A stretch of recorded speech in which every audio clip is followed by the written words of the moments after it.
Bien, para terminar el análisis vamos ahora a estudiar cuando la matriz de conductancia es una matriz de 4x4. Por ejemplo, en este circuito, si colocamos acá el nodo de referencia y etiquetamos los voltajes nodales, bien, esto sería todo mi nodo de referencia. Sería V sub 1, V sub 2, V sub 3 y V sub 4. Vemos que tenemos 4 voltajes nodales desconocidos, por lo tanto mi matriz de conductancia va a ser una matriz de 4x4. Bien, el primer paso es formar la diagonal principal de la matriz de conductancias. Como te digo, siempre en orden. Suma de conductancias con respecto conectados al nodo 1. Suma de conductancias conectados al nodo 2. Suma de conductancias conectadas al nodo 3. Suma de conductancias conectados al nodo 4. Bien, por ejemplo, con respecto al nodo 1, hay 3 elementos que están conectados al nodo 1, pero solamente hay 2 conductancias. Entonces esas 2 conductancias se suman y se forma este.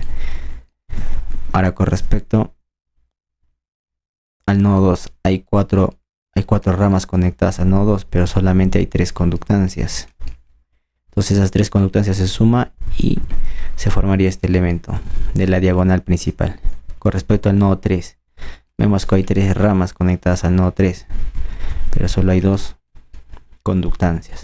De la misma manera el nodo 4, hay 3 ramas, pero solo hay una conductancia. Esa única conductancia se conectaría aquí. Una vez que se formó la diagonal principal, se forma el triángulo superior a dicha matriz, la triangular superior. Bien, como digo, es el nodo 1 con respecto a los demás nodos consecutivos. La fila 2 es el nodo 2 con respecto a los demás nodos consecutivos. Por ejemplo, con respecto al nodo 3, con respecto al nodo 4, con respecto al nodo 5, así sucesivamente. Esto es con respecto al nodo 2, con respecto al nodo 3, con respecto al nodo 4. Y esta tercera fila sería el nodo 3 con respecto al nodo 4.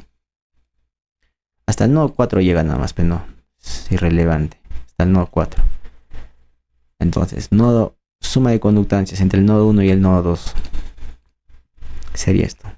Se coloca acá. Sería el negativo de esa conductancia.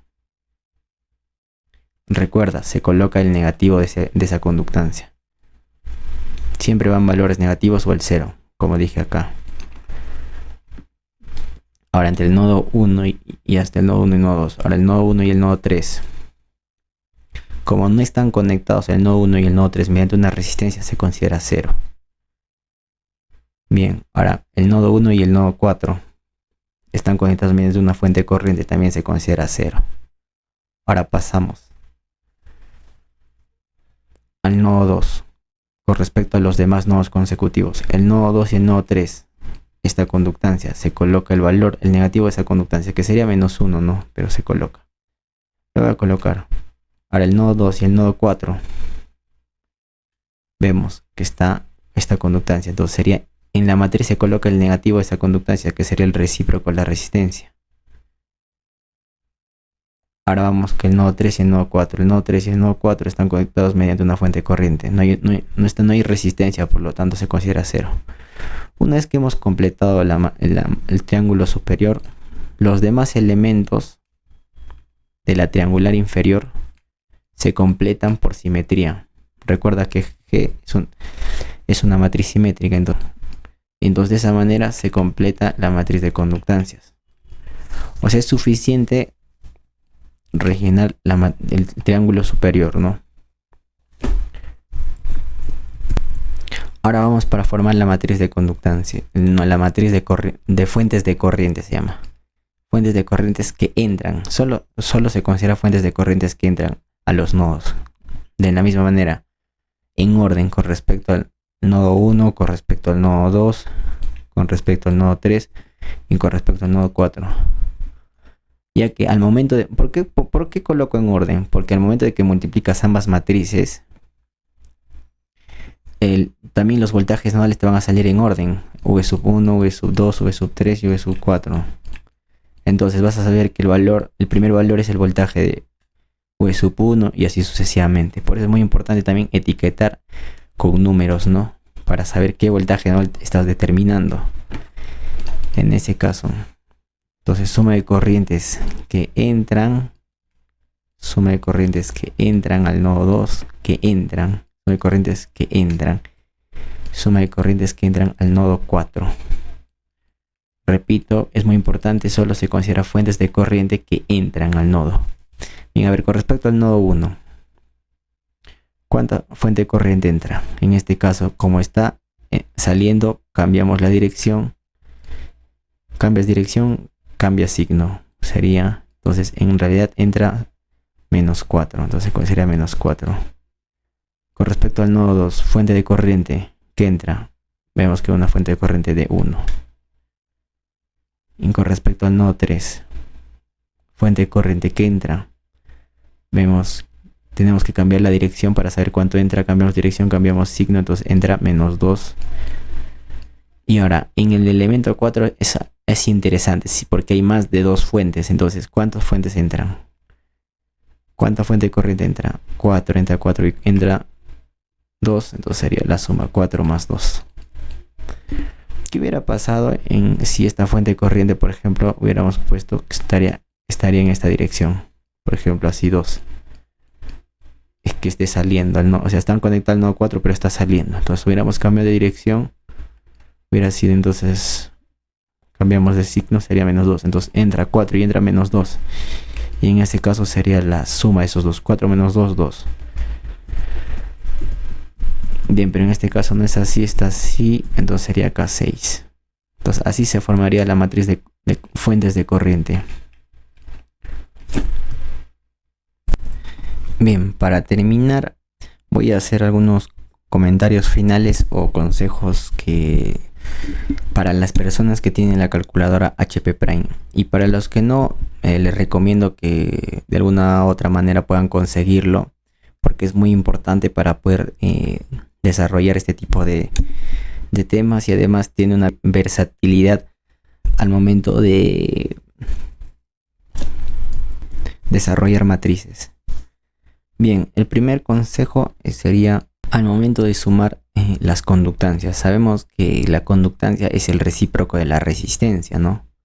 Bien, una forma de hacer rápido la conductancia sería, en vez de hacer una fracción de 1 entre 5 más, por ejemplo, 1 entre 20, por ejemplo, estaría sumando la conductancia conectada al 1 a 1. Le recomiendo que utilice la forma abreviada 5 a la menos 1. Sería así, más 20 a la menos 1, entonces de esa manera más 30 a la menos 1, entonces de forma rápida estaría sumando conductancias cuando se tiene las resistencias, ¿no? El segundo consejo sería que cambiemos la calculadora a la configuración de formato de número estándar. ¿Y por qué estándar?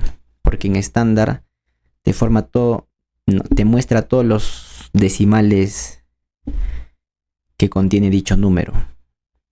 En ese caso te va a decir si es exacto, si es un número entero o si es un número periódico puro. Entonces en este caso, cuando tiene muchos decimales, la recomendación es trabajar solamente en fracción, en vez que, porque si nosotros consideramos decimales, no vamos a para que sea de forma exacta tendríamos que considerar todos estos decimales y encima. Entonces, para poder trabajar de forma exacta, como repito, es mejor utilizar fracción. Para ello, recomiendo en configuración estándar. Y mi último consejo sería, una vez que hemos formado las matrices, tanto de conductancias como de corrientes, recuerda que para determinar la matriz de voltajes nodales, es exactamente, primero se pone la inversa de la matriz de conductancias multiplicado por la matriz de corrientes.